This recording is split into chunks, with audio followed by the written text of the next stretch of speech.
Hallelujah, hallelujah, thank you Lord, thank you Jesus, hallelujah, hallelujah. सबको जय मसीह की। Once again, this is Reverend Timothy greets and welcomes you all in the sweet name of Lord and Savior Jesus Christ. Hallelujah. आज के मनन के लिए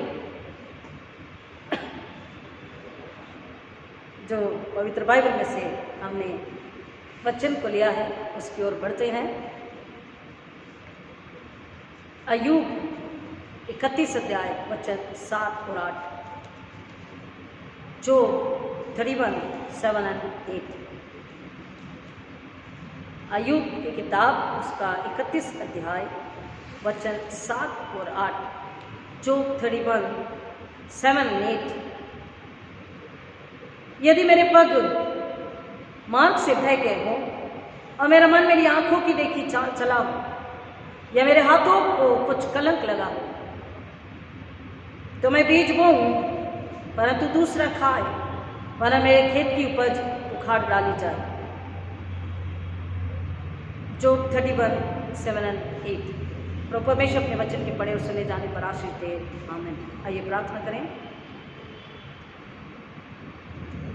thank you Lord, thank you Jesus, hallelujah. धन्यवाद यीशु के लहू के जय, हालेलुया। प्रेमी परमेश्वर यीशु मसीह के नाम में फिर एक बार आपके चरणों में आकर प्रार्थना विनंती करते हैं कि पवित्र आत्मा की अगुवाई दीजिए, पवित्र आत्मा के शब्द बुद्धि ज्ञान दीजिए, पवित्र आत्मा के द्वारा स्वर्गीय भूख और प्यास से हर एक को भर दीजिए कि आत्मा और सच्चाई से पिता परमेश्वर आत्मिक भूख और प्यास से, आत्मिक लगन से पवित्र आत्मा के चरणों में बैठकर पवित्र आत्मा के द्वारा आपकी आवाज को सुने समझे स्वीकारे। पिता परमेश्वर फल लाने वाले मसीह अनुग्रह से मांगते मेरे होठों को अग्नि से छूकर अपने शब्द बुद्धि ज्ञान दीजिए। पवित्र आत्मा आप मुझ में होकर अपने कार्य करें, अपनी बड़ी महिमा करवाएं।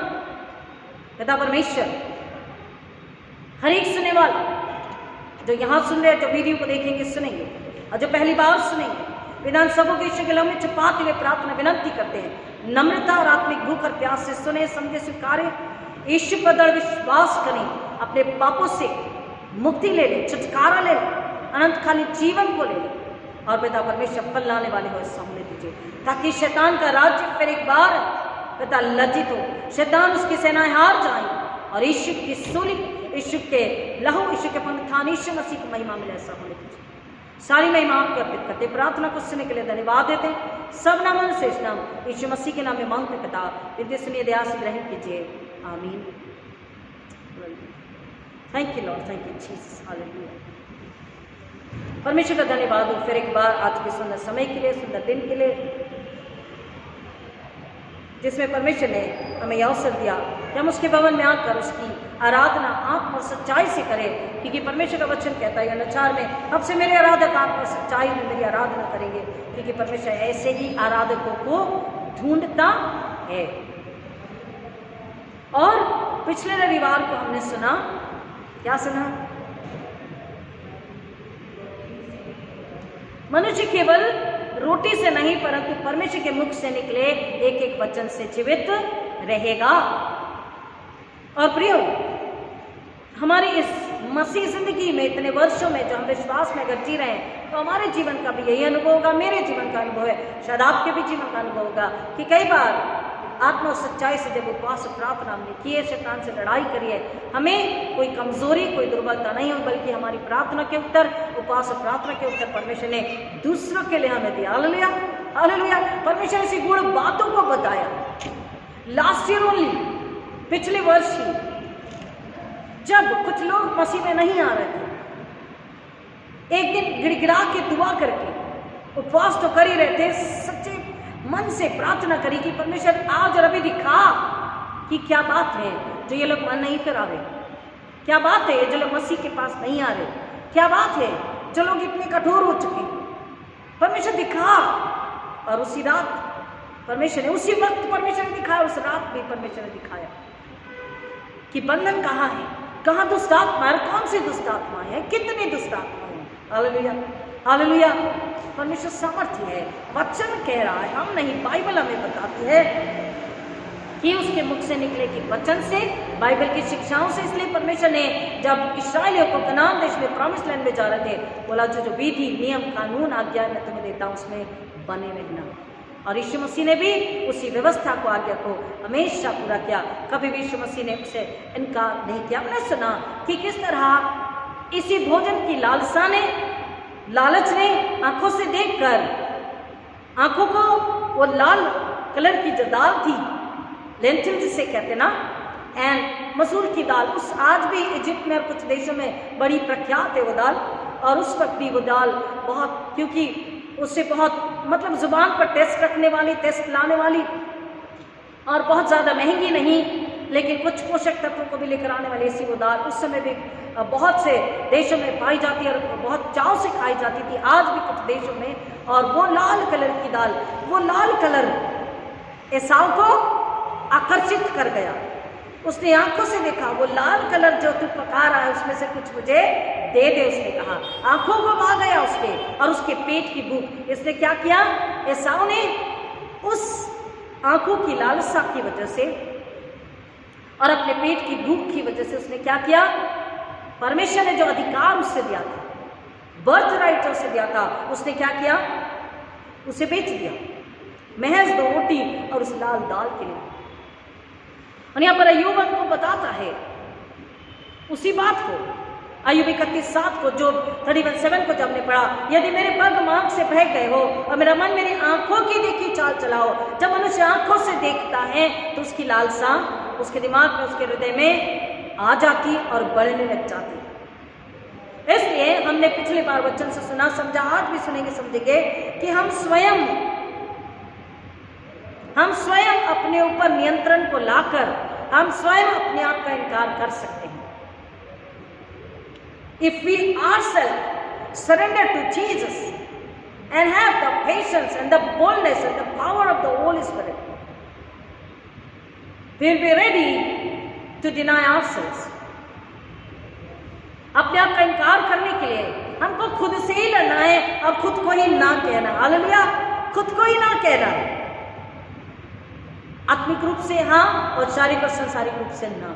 लेकिन एसाव के साथ ऐसा नहीं हुआ। एसाव ने एक ही गलती नहीं करी, परंतु परमेश्वर का वचन बताता है, मेरे साथ में चलेंगे जेनेसिस 26:34-35, 26 अध्याय 34-35 और उसी का 28 अध्याय 8 और 9 वचन 28 और 9। एसाव ने क्या किया, परमेश्वर की इच्छा के खिलाफ, माता पिता की इच्छा के खिलाफ उसने क्या किया, विवाह किया। पवित्र बाइबल में हम इस वचन को पढ़ते हैं, उत्पत्ति और उसका 26 अध्याय 34 और 35, जेनेसिस 26:34 और 35, उत्पत्ति 26, 34 और 35।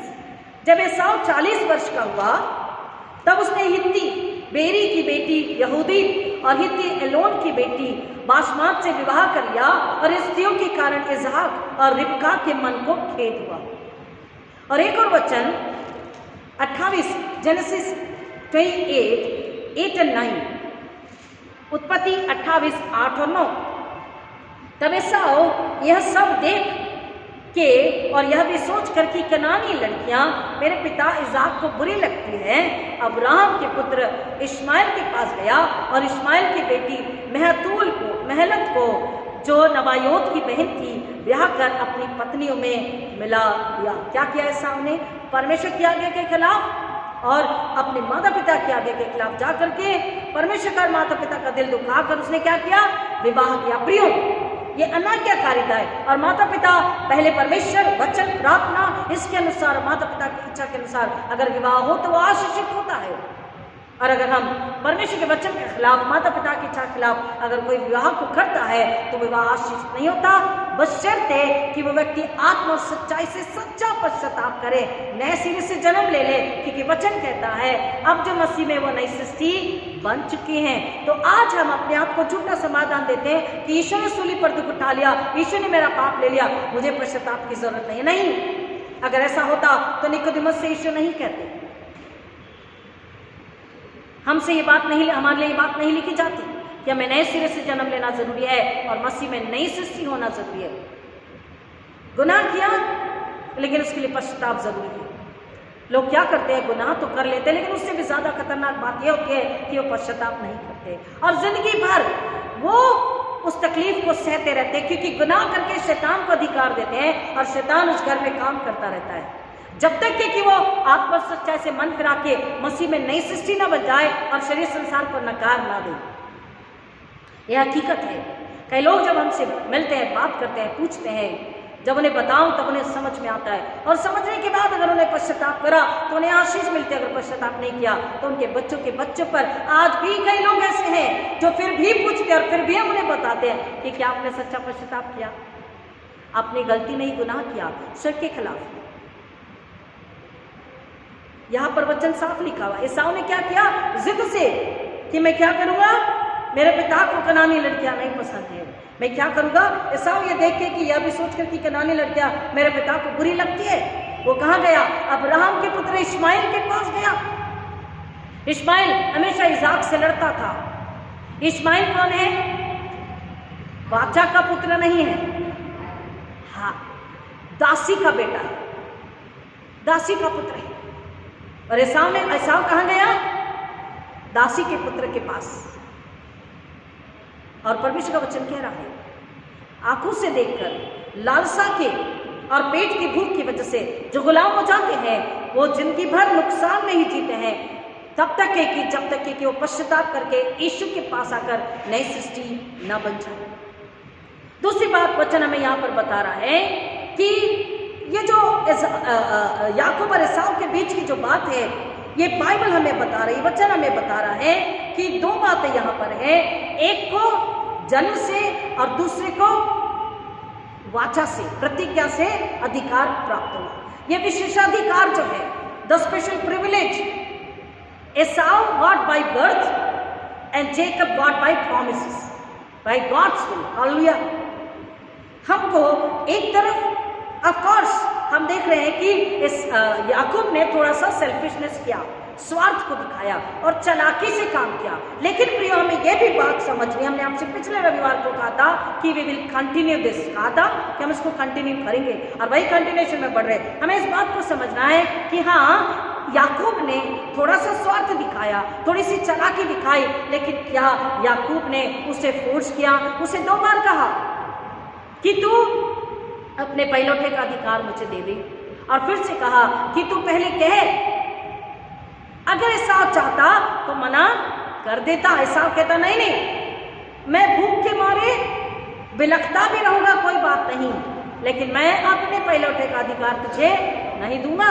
मेरे माता पिता को बुरा लगेगा, मेरे माता पिता की सेवा करनी है, परिवार की सेवा करनी है, क्योंकि पहिलौठे का काम है।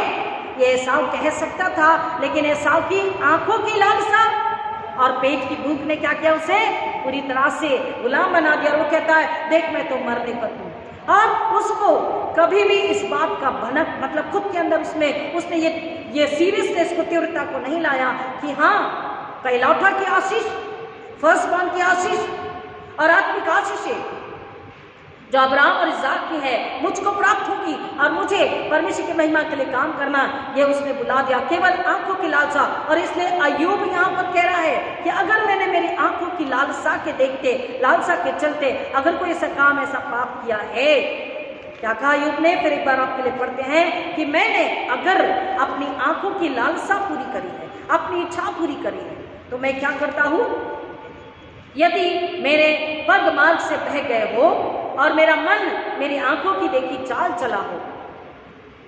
एसाव की आंखों ने देखा, उसके कदम, आत्मिक कदम भटक गए, आत्मा कमजोर हो गई। और क्या हो रहा है यहाँ पर वचन रह रहा है कि उसने आंखों की देखी, अगर चाल मैंने चला हो या मेरे हाथों को कुछ कलंक लगा हो, तो मैं बीज बोऊं परंतु दूसरा खाए, वरन मेरे खेत की उपज उखाड़ डाली जाए। अगर हम शरीर और आंखों से पाप करते हैं, गुनाह करते हैं, अगर अपराध करते हैं, तो वचन हमें बता रहा है कि हम जो बीज बोते हैं, या हम जो फसल लगाते हैं, या हम जो परिश्रम करते हैं, चाहे वो नौकरी हो, बिजनेस हो, व्हाटएवर, हम जो परिश्रम करते हैं उसका फल हमें प्राप्त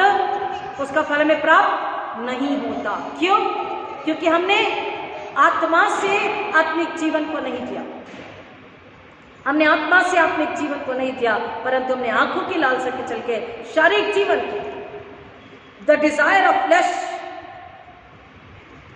इसको हमने क्या किया, महत्व दिया, और इसलिए परमेश्वर का वचन कह रहा है वो आशीषित नहीं होंगे। इसलिए अय्यूब कह रहा है कि अगर मैंने ऐसा किया परमेश्वर तेरे खिलाफ जाकर के, तो तू मेरी आशीषों को छीन लेना।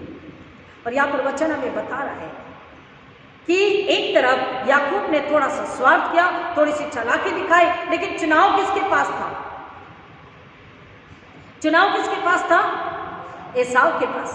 चुनाव एसाव कर सकता था कि नहीं कोई बात नहीं, मैं भूखा हूं, लेकिन मैं क्या करूंगा, मैं अपनी आशीष तुझे नहीं दूंगा, माता पिता का दिल नहीं दुखाऊंगा। ये एसाव ने नहीं कहा, और एसाव ने परमेश्वर की नजरों में और माता पिता की नजरों में भी गलत चुनाव ले लिया। और वचन हमें बता रहा है कि याकूब के लिए, हमने कहा एसाव के लिए जन्म से विशेषाधिकार था, it was a privilege by birth, but to Jacob by promise. Hallelujah. अब हम उस वचन को देखते हैं, आइए उत्पत्ति 27:4 में, जेनेसिस 27:4, जेनेसिस 27:4, और उसके बाद उसी का 27 to 29, उत्पत्ति 27:4, जेनेसिस 27:4। तब मेरी रुचि के अनुसार स्वादिष्ट भोजन बनाकर मेरे पास ले आना, कि मैं उसे खाकर मरने से पहले तुझे जी भर के आशीर्वाद दूं। इसाक ने किससे कहा? एसाव से कहा कि तू मेरी चाव के अनुसार क्या कर, शिकार कर, मेरी इच्छा के अनुसार स्वादिष्ट भोजन बना, मुझे लाकर खिला, और जब तू मेरी सेवा करेगा मैं तुझे जी भर के क्या करूंगा, जी भर के आशीर्वाद दूंगा। और यहाँ पर हम वचन को पढ़ रहे हैं, उसके बाद हम तुरंत 27 to 29 में आते हैं, उसी अध्याय का, जेनेसिस 27 का ही 27 to 29 को पढ़ते हैं। यहाँ पर याकूब उपस्थित नहीं है, लेकिन याकूब के विषय में अगर हम वचन को समझना चाहते हैं तो वचन हमें बताता है कि जो परमेश्वर हमारे जीवनों को जानता है, जो परमेश्वर हमारे लिए एक उद्देश्य को रखता है, हमारे जीवन का एक उद्देश्य है मसीह जीवन का, परमेश्वर हमारे लिए कार्य सेवा बुलाहट को लिख चुका होता है। आइए मेरे साथ में उत्पत्ति 25 और उसका 22 से आगे, जेनेसिस 25:22 ऑनवर्ड्स, उत्पत्ति 25:22 से आगे। लड़के उसके घर में आपस में लिपट के एक दूसरे को मारने लगे। तब उसने कहा, मेरी जो ऐसी दशा रहेगी तो मैं कैसे जीवित रहूंगी? और वह यहोवा की इच्छा पूछने को गई। तब यहोवा ने उससे कहा, तेरे गर्भ में 2 जातियां हैं, और तेरी कोख से निकलते ही 2 राज्य के लोग अलग अलग होंगे, और एक राज्य के लोग दूसरे से अधिक सामर्थ्य होंगे, और बड़ा बेटा छोटे के अधीन होगा। तब उसके प्रसव का समय आया, तब क्या प्रकट हुआ कि उसके गर्भ में जुड़े बालक हैं। पहला जो उत्पन्न हुआ वह लाल निकला, और उसका सारा शरीर कंबल के समान रोममय था, इसलिए उसका नाम एसाव रखा गया। हेर, एसाव मतलब हेर। पीछे उसका भाई अपने हाथों से एसाव की एड़ी पकड़े हुए उत्पन्न हुआ, और उसका नाम याकूब रखा गया। जब रिबका ने उसको जन्म दिया तब इसाक 60 वर्ष का था। प्रियो, यहाँ पर कई सारी बातें हैं, लेकिन आज जो हमारा टॉपिक है केवल उसकी ओर हम कॉन्सेंट्रेट करेंगे। याकूब के लिए वचन कह रहा है कि माँ के पेट में 2 बच्चे थे, जुड़वा बच्चे थे, और परमेश्वर का वचन बता रहा, परमेश्वर ने जब माता परमेश्वर के पास गई पूछने के लिए, तो परमेश्वर ने उससे कहा, क्या कहा? तेरे घर में 2 जातियां हैं, 2 राष्ट्र के लोग हैं, 2 राज्य के लोग हैं, अलग अलग हो जाएंगे, और छोटा बड़ा जो होगा छोटे के अधीन होगा, छोटा सामर्थ्य होगा, छोटा राज्य करेगा। The younger one will be the ruler, blessed one, and the elder one will be bowing down. ये बात वचन में हमें पहले ही बता दी जा चुकी है, और इसलिए जो हमने पहले में सुना कि हाँ थोड़ा सा उसने चालाकी दिखाई थी, थोड़ा स्वार्थ को लेकर के आया था, लेकिन उसको कहीं ना कहीं इस बात का अंदाजा था कि जो अब्राहम की आशीषें हैं मेरे पिता के द्वारा मुझे पाना जरूरी है। वो संसारिक शारीरिक से ज्यादा आत्मिक आशीषों को याकूब के विषय में लिखा गया है कि सीधा और सरल था उसका स्वभाव। यहां उसने चालाकी दिखाई, लेकिन वो सरल था। और एसाव के विषय में कहते हैं वो थोड़ा अकड़ू था, थोड़ा टेढ़ा स्वभाव का था, और उसने वही किया, अपने टेढ़ेपन में नम्र नहीं हुआ, माँ बाप और परमेश्वर के खिलाफ जाके शादी कर ली। और याकूब के विषय में कह रहा है उसने थोड़ी चालाकी जरूर दिखाई, लेकिन बाद में वचन हमें बता रहा जो परमेश्वर ने पहले से प्रतिज्ञा दे दी थी, परमेश्वर ने पहले से उसकी मां को भविष्यवाणी करती थी, बता दिया था कि ये 2 बेटों के विषय में क्या होने वाला है। वही बात अब हमें यहाँ पे देखने को मिल रही है कि जब इसाक ने एसाव से कहा कि तू मेरी चाव का भोजन बना के ला के मुझे खिला, ये बात इस याकूब नहीं था, लेकिन कौन सुन रहा था? उनकी माता सुन रही थी। 5वां वचन, तब एसाव अहर करने को मैदान में गया। जब एसाव से ये बात कर रहा था तब रिबका सुन रही थी। इन 2 बच्चों की मां रिबका सुन रही थी, और इसलिए उसने अपने पुत्र याकूब से कहा कि तू क्या कर, जैसा मैं कहती वैसा कर, बकरी के बछड़े लेकर आ, मैं भोजन पका के देती हूँ, तू एसाव के वस्त्र को पहन ले और तू तेरे पिता के पास जा और उसे खाना खिला, और वो जब खाना खाए तो वो तुझे आशीर्वाद देगा। माँ ने परमेश्वर की बात को अपने हृदय में रखा था, और माँ ने आत्मिक बातों को समझकर, याकूब भी कहीं ना कहीं इस बात को समझ रहा था कि हाँ, मेरे जीवन में फ्यूचर पोजेशन जो है, आत्मिक आशीष जो है, मुझे उसे पाना है। और वो माँ की बात को पहले तो सवाल किया कि क्या मेरा पिता मुझे पहचान नहीं लेगा, क्योंकि मैं तो रोएदार नहीं हूं। उसने कहा चिंता मत कर, और उसने एसाव के वस्त्र उसे पहनाए, और वो खाना लेकर जब अपने पिता के पास जाता है, उसका पिता उससे पूछता तू कौन है? बोलता मैं तेरा जेठा एसाव हूँ। और तब पिता खाना खाता है। और आइए उसी अध्याय के 27 वचन में हम चलते हैं, जेनेसिस 27 का 27। उसने निकट जाकर उसको चूमा, और उसने उसके वस्त्रों का सुगंध पाकर उसको यह आशीर्वाद दिया। 26 आपके लिए पढ़ देते हैं, 26। तब उसके पिता इसाक ने उससे कहा, हे मेरे पुत्र निकट आ, मुझे चूम। उसने निकट जाकर उसको चूमा और उसके वस्त्रों का सुगंध पाकर उसको यह आशीर्वाद दिया।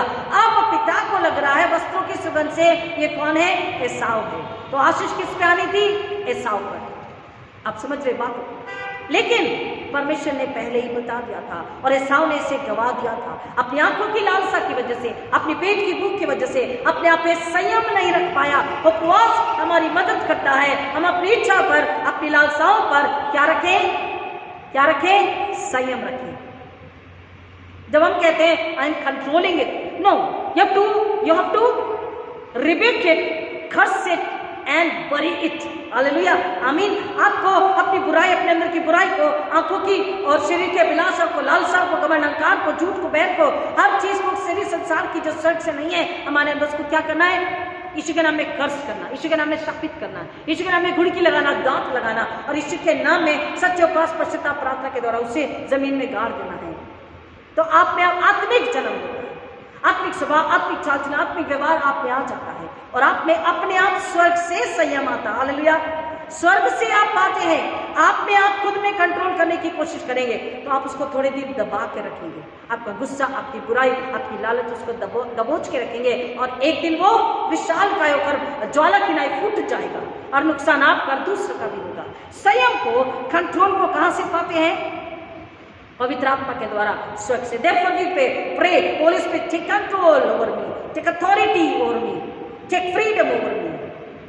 पवित्र आत्मा मुझ पे कब्जा ले, मुझ पे नियंत्रण ले, मुझ पे अधिकार ले। और जब पवित्र आत्मा को अधिकार दे देते, कब्जा दे देते, स्वर्ग से उपवास और पश्चाताप में हम क्या पाते हैं? जब पश्चाताप कर लेते, पुरानी लालच, पुरानी बातें, पुराना शारीरिक संसारिक जीवन, पुराने चाल चलन के लिए जब उपवास में सच्चा पश्चाताप कर लेते हैं, तो प्रार्थना क्या करते हैं? परमेश्वर स्वर्ग से भर, हृदय खाली। हमने यहेजकेल 18 में सुना, अपने मन और अपनी आत्मा बदलो। तो जब अपनी मन आत्मा बदलते हैं, स्वर्ग से परमेश्वर में भरता है, स्वर्ग से संयम आता है। ऐसा में संयम नहीं।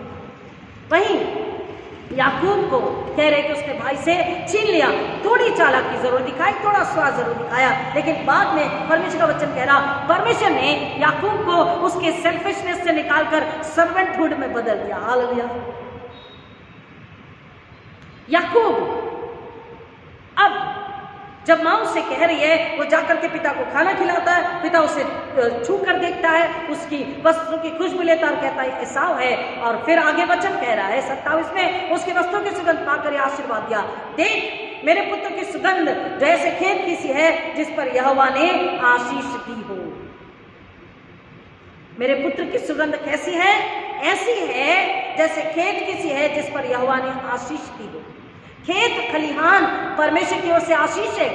जब नूह ने बाढ़ मुक्त जाने के पश्चात परमेश्वर को धन्यवाद की बलि चढ़ाई, तब परमेश्वर ने क्या कहा?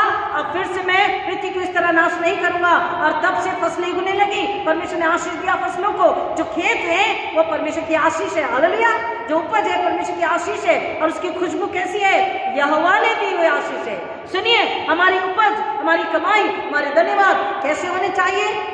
यहोवा की दी हुई आशीष, जो उस खेत की खुशबू, और वो खेत खलिहान परमेश्वर की ओर से है। किसान कौन है?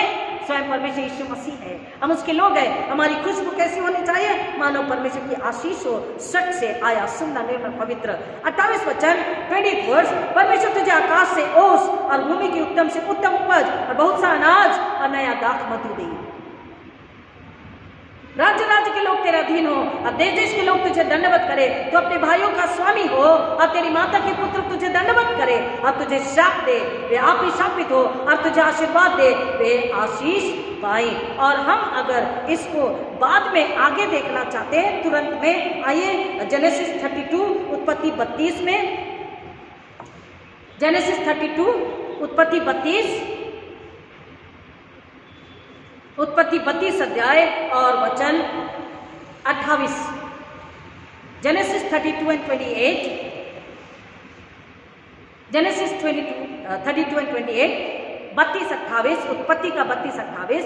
उसने कहा, तेरा नाम अब याकूब नहीं परंतु इस्राएल होगा। हालेलुया। परमेश्वर ने याकूब को क्या किया? आत्मिक आशीष दी, स्वर्गीय आशीष दी, ऊंचा नाम दिया, सम्मान दिया, पावर पोजीशन दी, धन संपत्ति दी, देश राष्ट्र दिए और उसे राष्ट्र का पिता बना। वचन कह रहा, परमेश्वर उसका नाम बदल दिया। परमेश्वर उससे कहा, उसने कहा, देख तेरा नाम अब याकूब नहीं परंतु इस्राएल होगा, क्योंकि तू परमेश्वर से और मनुष्य से भी युद्ध करके प्रबल हुआ है। अर्थात ईश्वर से युद्ध करने वाला। इस्राएल का अर्थ है ईश्वर से युद्ध करने वाला। 29 वचन 29 वर्ष, याकूब ने कहा, मैं विनती करता हूं मुझे अपना नाम बता। उसने कहा, तू मेरा नाम क्यों पूछता है? तब उसने उसको वही आशीर्वाद दिया। तब याकूब ने यह कहकर उस स्थान का नाम पनिएल रखा, परमेश्वर को आमने सामने देखने पर भी मेरा प्राण बच गया। पनिएल के पास से चलते चलते सूर्योदय हो गया और वह जांग से लंगड़ाता था। इस्राएली जो पशुओं की जांग को जोड़ने वाली जंगानस को आज के दिन तक नहीं खाते, इसका कारण यही है कि उस पुरुष ने याकूब की जांग के जोड़ में जंगानास को छुआ था। नास मतलब नस, दबेल। यहाँ पर वचन कह रहा, परमेश्वर ने अब याकूब को ये नाम, परमेश्वर और याकूब में क्या हुआ? मल्लयुद्ध हुआ। और यहाँ पर वचन कह रहा है कि याकूब मनुष्य से भी लड़कर जीता और परमेश्वर से भी लड़कर जीता। अर्थात ईश्वर से युद्ध करने वाला उसका अर्थ है, इस्राएल का अर्थ। और जब जीत गया, परमेश्वर बोला, अब से तेरा नाम याकूब नहीं परंतु तेरा नाम क्या होगा? याकूब का अर्थ क्या था? एड़ी पकड़कर पीछे पीछे आने वाला। इसलिए ऐसा गुस्सा हो गया, क्या मैंने नहीं कहा था इसका जन्म ही ऐसे हुआ है, मेरे पीछे पीछे आया, मेरी चीजों को छीन रहा है। लेकिन परमेश्वर ने कहा, छीनने वाला नहीं, मैं राष्ट्र का पिता बनाऊंगा, प्रबल बनाऊंगा, अधिकारी बनाऊंगा। और इतना ही नहीं, the father of 12 tribes. Hallelujah. मैं 12 गोत्रों का पिता इसे बनाऊंगा। परमेश्वर ने उसे स्वार्थ की भावना से निकालकर, सेल्फिशनेस से निकालकर सर्पेंटहुड में ला दिया। याकूब अब कौन कहलाया? इस्राएल। और जिसको परमेश्वर ने क्या आशीष दी कि तेरी माता के पहलौठे तुझे क्या करेंगे? झुकी प्रणाम करेंगे। राज्य राज्य देश देश के लोग क्या करेंगे? तेरे पास आएंगे, तुझे प्रणाम करेंगे। परमेश्वर ये जो आशीष हमें देता है, हर एक वचन को हमें समझना है। परमेश्वर का उद्देश्य मेरे मसीह जीवन में क्या है, ये साफ नहीं समझ पाए, लेकिन आज वचन हमें बता रहा है कि हमको परमेश्वर के उद्देश्य को समझना है। और जो आशीष परमेश्वर हमें देता है, उसको हमें क्या करना है? आदर करना है, संजोना है, उससे निखारना है, उस आशीष को और निखारना है, उस टैलेंट वरदान को और निखारना है। परमेश्वर ने उसे आशीष दी थी, याकूब को समझ रहा था और इसलिए सीरियसली उसने मांगा था। वो चुप था। अगर एसाव मना करता तो भी वो चला जाता, लेकिन उसने चुनाव एसाव के हाथ में दिया था। चुनाव हमारे हाथ में होता है। हम अपनी आंखों की अभिलाषा, आंखों की देखी लालसा और पेट की भूख की वजह से हम अपने आप को हारने न दे, शैतान के हाथों में न दे, परंतु हम आत्मिक जीवन, आत्मा की सामर्थ, आत्मा की बुद्धि, ज्ञान को लेकर पवित्र आत्मा के द्वारा परमेश्वर से पूछे, परमेश्वर मेरे मसीह जीवन का उद्देश्य आपकी महिमा के लिए मुझे बताइए, और परमेश्वर आपको दिखाता है, परमेश्वर आपका इस्तेमाल करता है। आगे वचन हमें बता रहा है कि जब परमेश्वर ने याकूब को पूरी तरह से बदल दिया, the total transformation, he became Israel. आज परमेश्वर हमको पूरी तरह से बदलना चाहता है। हालेलुया। हम जब सच्चा उपवास, पश्चाताप और प्रार्थना करते हैं तो परमेश्वर हमें पूरी तरह से बदलता है, और इसलिए वचन हमें बता रहा है, ये वचन एसाव और याकूब का उदाहरण हमें बता रहा है। और हमने जो गिनती में से सुना था कि लोग मिश्र की याद कर रहे थे, खीरे, खरबूजे और मांस के लिए। परमेश्वर ने मांस तो दिया, लेकिन उन्हें गया ही था, और परमेश्वर ने उन्हें मार डाला, क्योंकि उन्होंने परमेश्वर की परीक्षा ली थी। वो लालच में गए थे, ग्रीड में गए थे, ग्रीड का पेट ऊपरने का पाप किया था। और इसलिए परमेश्वर का वचन आज हमें बता रहा है कि हमको किस तरीके से उपवास, पश्चाताप और प्रार्थना करना है। प्रारंभिक कलीसिया किस तरीके का उपवास, पश्चाताप करती थी और क्या काम करती थी। हर काम से पहले कलीसिया को, पासबान को उपवास, पश्चाताप, प्रार्थना करना। आइए मेरे साथ में प्रेरितों के काम 13 अध्याय, एक्ट्स 13, प्रेरितों के काम 13 अध्याय। How the old churches, the primary churches, how they were sending the missionaries. प्रारंभिक कलीसिया किस तरह से मिशनरी को चुनाव करती थी और किस तरीके से भेजती थी। वो परमेश्वर के अपने जीवन में परमेश्वर के उद्देश्यों को पूरा करने में लगी हुई थी, आत्मा से सेवा करने में लगी हुई थी। प्रेरितों के काम 13:3 वचन, एक्ट्स 13:3। तब उन्होंने उपवास और प्रार्थना करके और उन पर हाथ रखकर उन्हें विदा किया। किसको? मिशनरीज को। अब 2 वचन को पढ़ेंगे, विल रीड 2 नाउ, 13:2। जब ये उपवास सहित प्रभु के पास ना कर रहे थे तो पवित्र आत्मा ने कहा, मेरे लिए बरनबास और शाऊल को उस काम के लिए अलग करो जिसके लिए मैंने उन्हें बुलाया है। कैसे मिशनरी चुने जा रहे थे? आज हम जब उपवास, प्रार्थना, पश्चाताप करते हैं, कई समय तक हम परमेश्वर से प्रार्थना करते हैं, हम भी करते हैं कि परमेश्वर इसे सेक्रेटरी बनाए या न बनाए, इसे ट्रेजरर बनाए या न बनाए, परमेश्वर इन्हें WSS का कारोबार दे या न दे। हमें पता नहीं कोई करता है, लेकिन हम करते हैं। कई बार लोगों को ये चुनाव पसंद नहीं आता, कई बार लोग नफरत करने लग जाते हैं कि रेवरेंड तिमोथी ने ऐसा किया।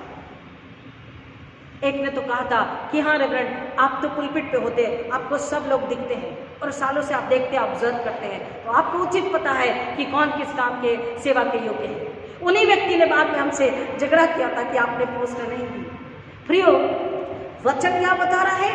हम सभी मसीहों के लिए है, अधिकारियों के लिए, हम सब के लिए वचन है कि हमको मिशनरीज, सुसमाचार सुनाने वाले और कलीसिया में कहा सेवा देने वाले लोगों को चुनाव कैसे करना है? उपवास के साथ, प्रार्थना के साथ, परमेश्वर की आराधना करते हुए। और तब सच्चा उपवास, पश्चाताप, उपास रहने, आराधना, प्रार्थना होती है। तब पवित्र आत्मा कौन कहता है? अधिकारी कहता है? नहीं। कौन कहता है? कलीसिया का पुजारी कहता है? नहीं। कौन कहता है? पवित्र आत्मा। हालेलुया।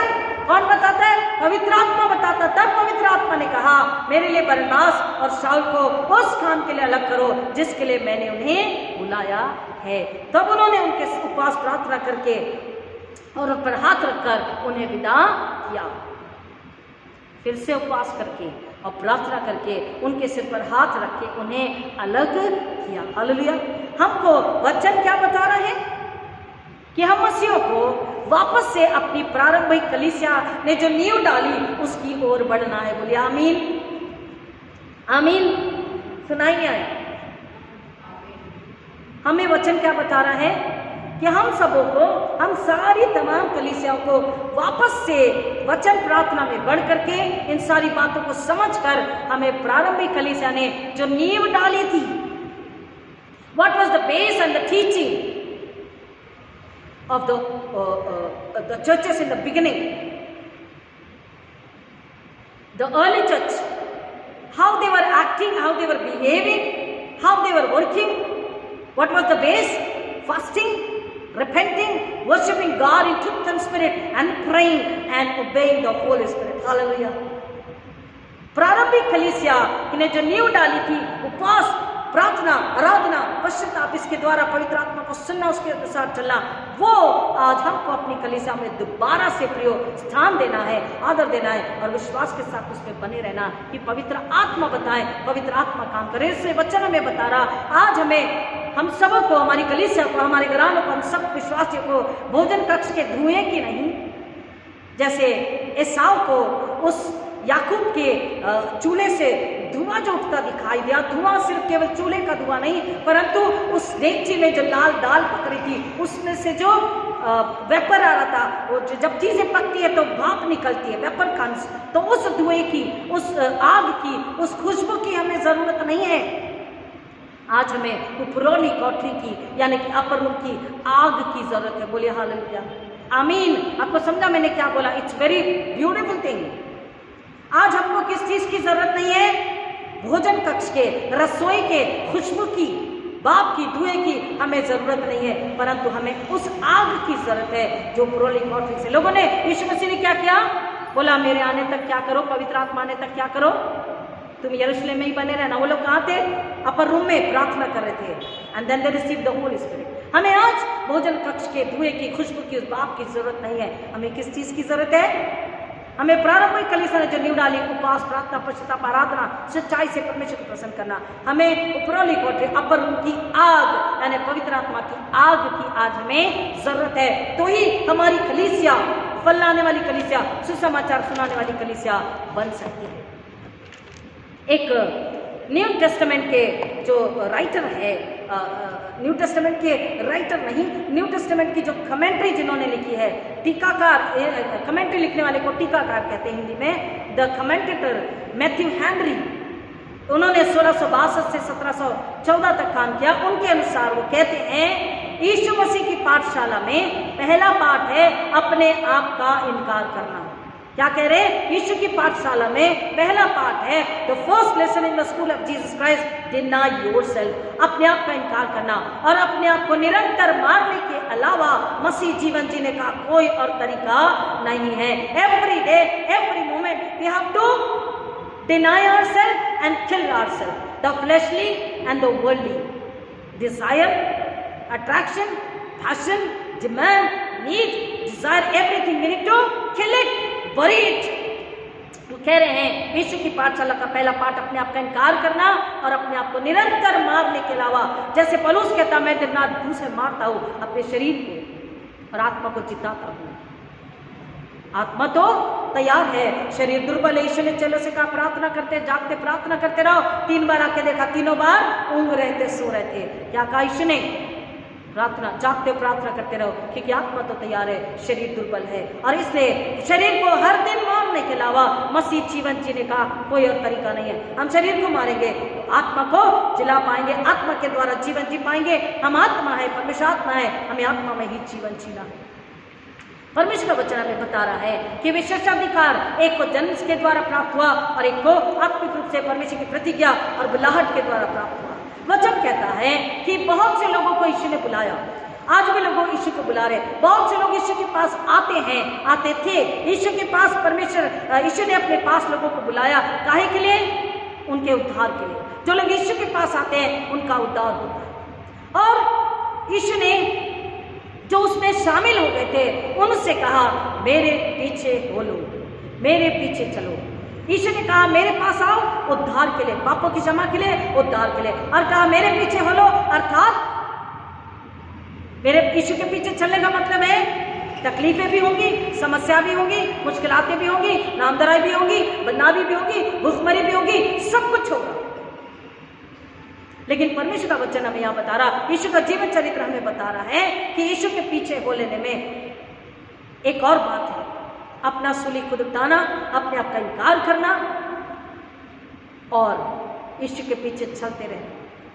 क्योंकि यीशु के पीछे चलना और अपने आप का इनकार करना, ये दोनों बातें जरूरी है। क्योंकि अपने आप का इनकार करके यीशु के पीछे चलेंगे तो अपनी सूली उठाते रहेंगे। ये एक चुनौती है कि यीशु के पीछे चलना। Jesus who were with him, जो उसमें शामिल हो गए थे, उससे कहा तू मेरे पीछे हो ले, तुझे क्या करना है, तू मेरे पीछे हो ले, यू फॉलो मी। आज प्रभु यीशु मसीह हमसे कह रहे हैं फॉलो मी। यीशु के पीछे चलने में समस्या तकलीफ जरूर होगी, परेशानी मुश्किलातें, कई प्रकार का नामधराई भी होगी, कई प्रकार की तकलीफ, अकेलापन भी होगा, कंगाली भी होगी, पैसा भी नहीं होगा आपके पास, लोग रिश्तेदार दोस्त भी नहीं होंगे आपके पास, people will hate you, dislike you, लोग घृणा करेंगे, नफरत भी करेंगे, आपसे बात करना भी नहीं चाहिए, मिलना भी नहीं चाहिए। लेकिन वचन हमें बता रहा है कि जब यीशु के पीछे चलते हैं, अपना त्याग करते हैं, यीशु को हाँ कहते हैं, अपनी सूली खुद उठाते हैं, तभी हम फल ला सकते हैं। जब हम क्रूस लेंगे तो ही क्या होगा? क्या होगा? इनाम होगा, मुकुट होगा। लेकिन क्रूस और इनाम के बीच में क्या है? क्रूस और इनाम, रिवॉर्ड के बीच में क्या है? यीशु ने क्रूस लिया और परमेश्वर ने उसे अपने दाहिने हाथ में बिठाकर सब नामों में श्रेष्ठ नाम दिया। लेकिन what is the between? What is in the between? दुख, तकलीफ, यातना, पीड़ा, मृत्यु। सूली और क्राउन, इसके बीच में क्या है? दुख, तकलीफ, यातना, पीड़ा, समस्याएं। परमेश्वर का वचन हमें बता रहा है कि हमको अपने स्वयं का परित्याग करना है। You have to deny yourself। आज कई लोग पीछे हट जा रहे हैं, सुनिए ध्यान से। आज कई विश्वासी, कई चर्चेस, कलीसिया पीछे, मसीह तो है लेकिन पीछे हट गए। क्यों? क्योंकि उन्हें चुनौती भरा वचन नहीं सुनाया जा रहा, उन्हें यीशु के पीछे चलने वाला वचन नहीं सुनाया जा रहा। उन्हें आपको ये प्राप्त होगा, ये मिल जाएगा, ये वचन सुनाया जा रहा है। ये बात किसी टिप्पणी लिखने वाले ने, कमेंट्री लिखने वाले ने कहा है कि आज लोग पीछे इसलिए जा रहे, मसीह लोग आज लोग इसलिए भटक जा रहे, आज लोग विश्वास में इसलिए कमजोर हो जा रहे कि उन्हें चुनौती से भरा जीवन, वचन, उद्देश्य से भरा वचन नहीं बताया जा रहा। Follow me, and what is there in follow me? Why Jesus said this and what is the gain in that? What is the happiness and joy in that? ये नहीं बताया जा रहा। आपको ये मिल जाएगा, चिंता मत करो, ये वचन बताया जा रहा है।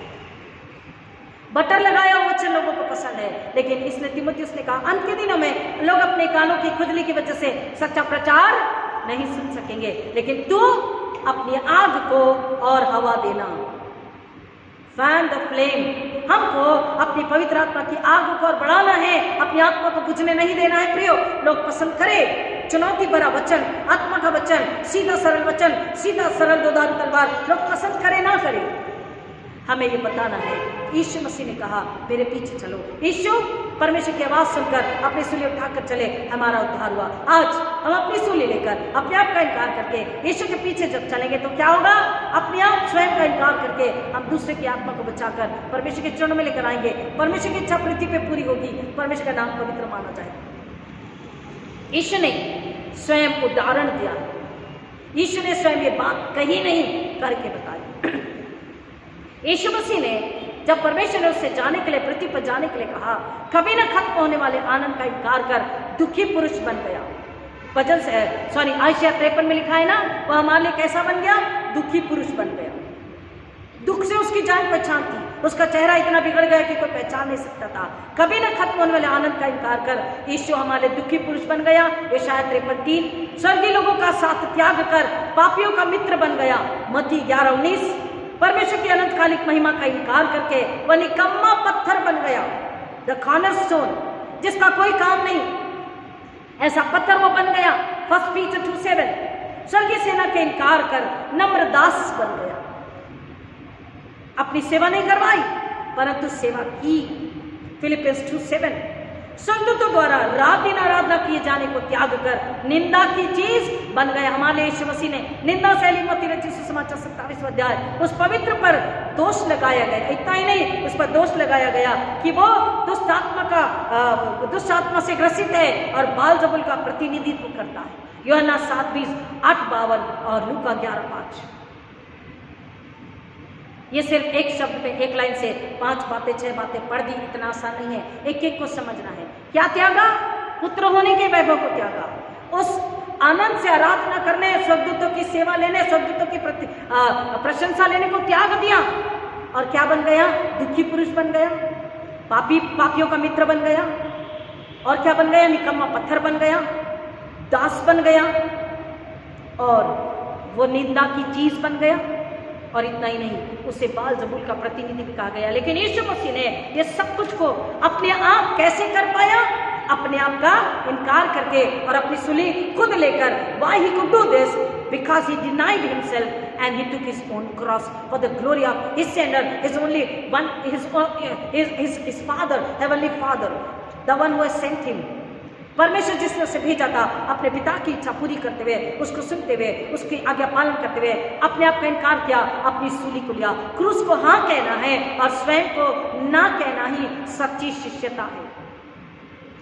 Saying, denying ourselves and saying no to us and saying yes to the cross is the cost of discipleship and is the definition of discipleship, and this is actually the discipleship. Hallelujah. सच्ची शिष्यता क्या है? खुद को ना कहना और क्रूस को हाँ कहना, स्वयं का इनकार करना, स्वयं को बुलाना, शरीर से मरना, आत्मा में जीना और क्रूस का हाँ कहना और अपने आप को ना कहना। क्रूस का हाँ कहना और अपने आप को ना कहने से ज्यादा कठिन है। क्रूस को हाँ कहना और अपने आप को ना कहना, ये कौन सा ज्यादा इसमें कठिन है? क्रूस के लिए हाँ कहना और अपने आप को ना कहना से ज्यादा कठिन है, क्योंकि क्रूस उठाने में दुख, यातना, पीड़ा, मृत्यु है, बहुत तकलीफ है। अपने आप का इनकार करके एक कोने में बैठ जाना आसान है, लेकिन क्रूस लेना कठिन है। लेकिन वचन कह रहा है कि ये जो दोनों ले लेते हैं वही सच्चे शिष्य होते हैं, वही यीशु के पीछे चल सकते हैं, वही यीशु के लिए महिमा लाने वाले कार्य कर सकते हैं, वही आत्मा को बचा सकते हैं, वही स्वर्गराज का राज्य को पृथ्वी पर स्थापित कर सकते हैं, वही आत्मा को बचा सकते हैं, वही सच्चे मनुष्य के मछुआरे बन सकते हैं। हालेलुया। हमें यीशु के शिष्य होकर पीछे पलट कर नहीं देखना है। यीशु के पीछे कौन हो लेता? यीशु के पीछे कौन हो लेगा? कौन उसके पास अब जाएगा? पूरी नजात है हो उसकी जय जय, कौन ताज आसमानी पावेगा? कौन है तैयार? आप ही तैयार। यीशु के पीछे कौन हो लेता? यीशु के पीछे कौन हो लेता? अभी कौन तैयार? यीशु के पीछे कौन हो लेता? कौन उसके साथ अब जावेगा? पूरी नजात है ओ उसकी जय जय, कौन उसकी सना गावेगा? कौन है तैयार? आप ही तैयार। यीशु के पीछे कौन हो लेता? यीशु के पीछे कौन हो लेता?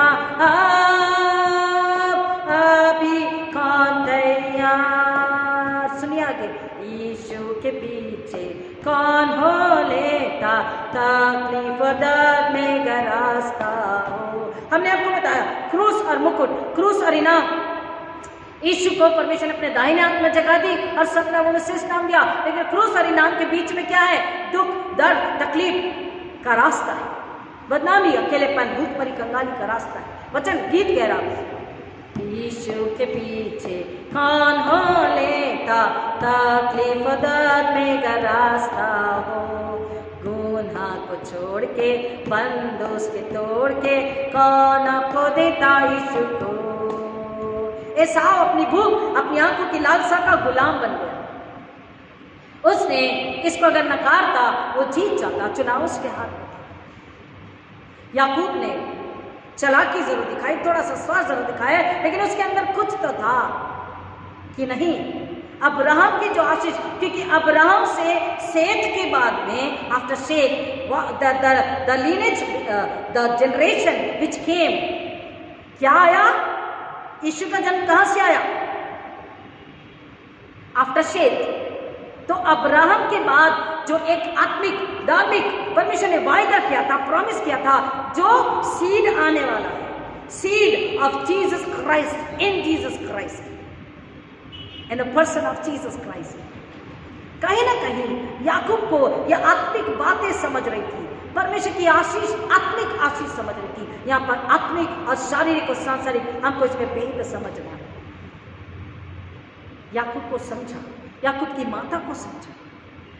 एसाव ने आंखों की लालसा, पेट की भूख से उसने नकार दिया। इसलिए उपवास पश्चाताप प्रार्थना हमारी मदद करते हैं कि अपने गुनाहों को, अपनी शरीर आंखों की लालसा को हम हमेशा के लिए त्याग न दें, परंतु जमीन में गाड़ दें। हालेलुया, आमीन। और उसकी गुलामी से हटकर स्वतंत्रता में आ जाए। There is promise for you. There is promise for every believer. God wants to use it for His glory. Surrender. Say yes to cross. And no to world and flesh. गुनाह को छोड़ के, बंधुस के तोड़ के, कौन आपको देता यीशु को? कौन है तैयार, अभी तैयार? यीशु के पीछे कौन हो लेता? यीशु के पीछे कौन हो लेता? अभी कौन तैयार? यीशु के पीछे कौन हो लेगा जब तक न पहुँचे यरदन किनार? फतह में कामिल कौन होगा शामिल? पहुँचेंगे जब हम यरदन पार। हमारी दौड़ को विश्वास से फल ला के पूरी करनी है, क्वालिटी फल ला के पूरी करनी है, तभी यरदन के पार। एक और गीत है, आखिरी नरसिंगा फूका जाने वाला है, तेरा मेरा सबका यीशु आने वाला है। तू कहाँ होगा, तू कहाँ होगा? अपने आप को पूछना है, मैं कहाँ होंगी, मेरा घराना कहाँ होगा? आखिरी नरसिंगा जब फूका जाएगा, यीशु बादलों पर आएंगे, हम उठा लिए जाएंगे अगर आत्मा में जीवन जी रहे तो। और प्रियो, यीशु जब न्याय आसन पर होंगे, 7 गुना तकलीफें बढ़ेगी, 7 गुना परमेश्वर का वचन कह रहा है लेविटिकस 26 में, आग को परमेश्वर ताड़ना को बढ़ाने वाला है। और वचन कह रहा, यरदन पार जब शामिल होंगे तो कौन होगा? फतह, फतह यानी जीत। यीशु ने बोला, अंत तक जो धीरज धरे रहेगा वो जय को पाएगा। अंत में हमको धीरज रख के जय को पाना है। हर तकलीफ, वेदना, पीड़ा, शरीर को त्याग कर हमें क्या करना है? फतह को पाना, जीत को पाना है। हम जीवन से बढ़कर है, हम जीवित यीशु के बच्चे हैं, डिसाइपल्स है, बुलाए हुए, भेजे हुए हैं। बुलाए हुए तो बहुत है, लेकिन उसके पीछे चलने वाले बहुत कम है। इसलिए कह रहा, यीशु के पीछे कौन हो लेगा जब तक न पहुँचे यरदन किनार? फतह में कामिल कौन होगा शामिल जब पहुँचेंगे जब हम यरदन पार? अब जब हमने सारी बातों को समझ लिया, हमने उपवास और सच्चा पश्चाताप करके नए सिरे से जन्म लेके हम परमेश्वर के पास है, तब हम कहते हैं, मैं हूँ तैयार, अभी तैयार। यीशु के पीछे मैं हो लूँगा, यीशु के पीछे मैं हो लूँगा, अभी हूँ तैयार। हालेलुया। इस वचन और गीत में हमें बताया है, यीशु मसीह ने पापी नहीं होकर के पापियों का मित्र बन गया, तुच्छ व्यक्ति बन गया, त्यागा वाला बन गया, दुखी पुरुष बन गया, निकम्मा पत्थर बन गया, दास बन गया। यहाँ तक कि उसे बाल जबरी का प्रतिनिधि कहा गया, दुष्ट आत्मा से ग्रसित कहा गया, स्वर्गीय वैभव को, प्रशंसा को त्याग दिया, सेवा को त्याग दिया, सेवक बन गया, मेरे आपके लिए अपने प्राणों को दे दिया और उसने मेहनत काली जीवन दिया, जयवंत से बढ़कर बनाया। वो हमसे आज कह रहा है कि कौन यीशु के पीछे बोलेगा, कौन यीशु के लिए फल और महिमा को लेकर आएगा। शरीर आंखों के अभिलाषा को त्याग कर, पेट की भूख को यीशु के नाम में, यीशु के वचन के द्वारा कुचल कर, हरा कर, जब हम याकूब की नाई पाने के लिए लालायित होते, आत्मिक आशा को, बातों को, अपने उद्देश्य को आगे कुछ रखा है, याकूब को समझ गया था और इसलिए उसने ये काम किया, ये बात करी। प्रियो, वो क्या बना? याकूब से इस्राएल बना, 12 गोत्रों का पिता बना। और फिर उसका सबसे छोटा बेटा यूसुफ क्या बना? उसने भी स्वप्न देखा कि मेरे बड़े भाई मुझे प्रणाम करें, मेरे माता पिता भी मुझे प्रणाम करें। यूसुफ को भी क्या मिला? जेल में ही उसके भाई उसे मार डालना चाहता। तो प्रियो, हमने पिछली बार पूछा था घर का पहलौठा कौन है, आज हम पूछ रहे घर में छोटा कौन है? कौन है घर में छोटा? और कौन है छोटा? जो भी छोटा है। अलविना छोटी है ना? आप ठीक है, छोटे हो लेकिन, है ना? दूसरे नंबर 30 जो छोटा है, लेकिन सबसे छोटा जो है उसके लिए वचन कह रहा है। और अगर हम नम्र हो जाए है, परमेश्वर का वचन क्या कह रहा है? हर मसीह के लिए परमेश्वर ने एक उद्देश्य को रखा है। वो क्या कह रहा है? फॉलो मी, मेरे पीछे हो लो, मेरे पीछे हो लो, मेरी महिमा के लिए फल लाओ, इनाम तुम्हारा है। प्रभु इन वचनों की गहराई में जाने आशीष करे। आइए प्रार्थना करें। खुदा यीशु के नाम में फिर एक बार धन्यवाद करते हैं, महिमा स्तुति करते हैं कि हम अपने आप का इनकार कर सकें, अपनी सूली खुद उठा सकें और यीशु के पीछे चलकर यीशु की आज्ञा के अनुसार पवित्र आत्मा के द्वारा फल लाने वाले, क्वालिटी फल लाने वाले, आत्मा को बचाने वाले, मनुष्य के सच्चे मछुआरे और यीशु के सच्चे शिष्य बने।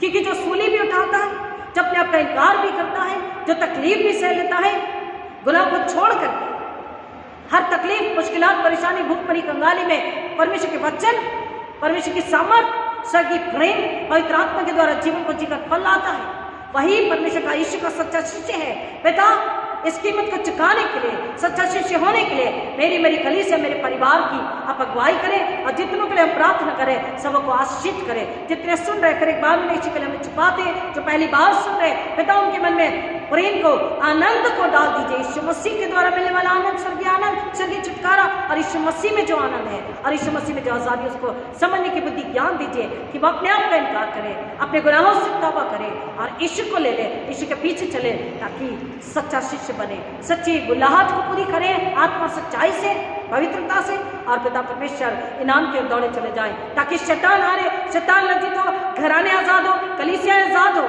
पिता परमेश्वर सुसमाचार प्रचार फैलाया जाए और उपवास प्रार्थना पश्चाताप प्रार्थना के द्वारा ही, उपवास में अगुवाई पवित्र आत्मा के द्वारा पाकर ही हम अपने बच्चों को सेवकाई में भेजें, हम अपने आप को सेवकाई के लिए दें और उपवास प्रार्थना, उपासना, आराधना, प्रार्थना के द्वारा ही, जैसे चेलों ने पवित्र आत्मा से सुना और बरनबास को भेजा, पिता परमेश्वर हम मिशनरी का चुनाव करें, हम लोगों का चुनाव करें, ताकि पिता परमेश्वर सेवा फलदायी हो और यीशु को महिमा मिले, शैतान का राज्य हारे, शैतान की सेनाएं हारे, शैतान लज्जित हो। ये अनुग्रह आपसे मांगते, सारी महिमा आदर आप करते मांगते पिता, फिर एक बार हमें ऐसा बनाइए, हम घटे आप बड़े, आपको महिमा मिले, हम घटे यीशु को महिमा मिले, हम पवित्र आत्मा को पसंद करें, यीशु के सच्चे शिष्य हो और क्रूस के लिए हाँ कहे, अपने आप का इनकार करें, ताकि पिता परमेश्वर एक और आत्मा बचाई जाए। यही हमारे जीवन का उद्देश्य है। पिता परमेश्वर, जन का विशेषाधिकार, उसका भी आदर करें और जो प्रतिज्ञा आपकी आशीष स्वर्ग से लिखी हुई है, परमेश्वर बुला रहा, उसका भी आदर करें और दोनों को लेकर अपने आप का इनकार करके अपनी सूली उठाकर हम फल लाए परमेश्वर की महिमा के लिए। परमेश्वर ने अपने स्वरूप में हमें बनाया, अपनी समानता में बनाया, हम ना भूले और पिता परमेश्वर हम आपके पीछे चले, संसार, परिवार, दोस्त सब छोड़ दें, कलीसिया छोड़ दे, पासबाग छोड़ दे, पिता में सब छोड़ दे, हम आपके पीछे चलना ना छोड़े। ये अनुग्रह आपसे मांगते, यही ताकत बल आपसे मांगते, सारी महिमा अदर आपको अर्पित करते मांगते पिता। सब कहें मैं मेरा घर आ रहा तो परमेश्वर की सेवा करेंगे, यीशु के सच्चे शिष्य बेटे बेटियां होंगे। यीशु मसीह के नाम में मांगते हैं, विद्युत सुन के दया से ग्रहण कीजिए, आमीन। हमारे पिता तो जो स्वर्ग में है, तेरा नाम पवित्र माना जाए, तेरा राज आवे, तेरी इच्छा जैसे स्वर्ग में पूरी होती है वैसे इस पृथ्वी पर भी हो। हमारे दिन भर की रोटी आज हमें दे, और जैसे हमने अपने अपराधी को क्षमा किया वैसे हमारे अपराधों को क्षमा कर, और हमें परीक्षा में न डाल परंतु बुराई से बचा, क्योंकि राज्य, पराक्रम और महिमा सदा तेरी है, आमीन। आइए आशीष को ग्रहण करें और अब हमारे पुण्यतित प्रभु यीशु मसीह का अनुग्रह, परमेश्वर पिता का प्रेम, पवित्र आत्मा की संगति और शांति आप सबके साथ अब आज के प्रभु यीशु मसीह के द्वारा हमेशा हमेशा बनी रहे, आमीन। हालेलुया। God bless.